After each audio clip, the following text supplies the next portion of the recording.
Nul doute que la physique quantique est une réalité scientifique et ce, depuis longtemps.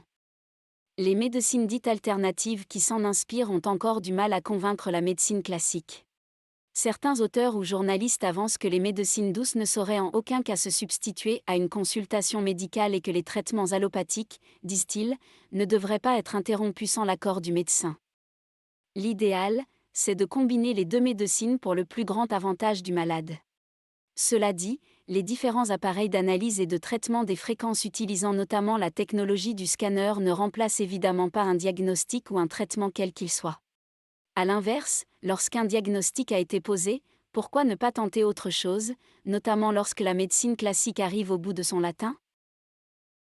La biorésonance. C'est quoi? Elle se base sur les ondes électromagnétiques produites par le corps. La biorésonance permet, en quelques dizaines de minutes, de scanner, de parcourir les caractéristiques fréquentielles des organes, des tissus et des cellules et de détecter leurs faiblesses. La biorésonance évalue ainsi toute une série de paramètres, dont l'analyse des terrains et des systèmes pathologiques.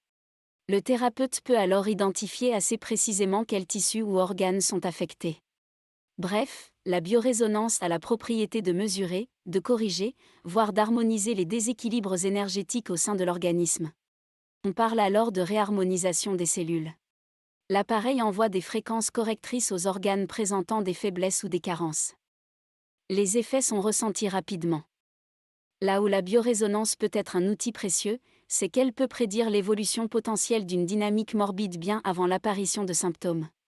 D'ailleurs, selon les spécialistes de la biorésonance, il est également possible de détecter les terrains bactériens, voire viraux. Lors d'une séance de biorésonance et pour un bilan que l'on intitule bilan énergétique, la personne examinée porte un casque temporal qui évoque un simple casque audio. La biorésonance pose comme un fait avéré que les molécules corporelles émettent des ondes électromagnétiques et un spectre typique, individuel à chaque personne. Le système a ainsi la faculté de capter l'ensemble des flux énergétiques des organes de la personne. Un logiciel spécifique au type d'appareil utilisé enregistre les mesures, puis évalue l'intensité moyenne des émissions énergétiques propres à chaque organe. Il calcule aussitôt en temps réel leur état potentiel. Le logiciel traduit ensuite à l'écran, pour le ou la thérapeute spécialisée, le résultat sous forme de représentation synthétique réaliste. La résonance électromagnétique générale varie pour chaque individu en fonction de sa propre fréquence magnétique. Les logiciels courants des appareils de biorésonance disposent d'une base de données détaillée sur la quasi-totalité des pathologies connues. Bien sûr, on aura du mal à dépister une maladie orpheline.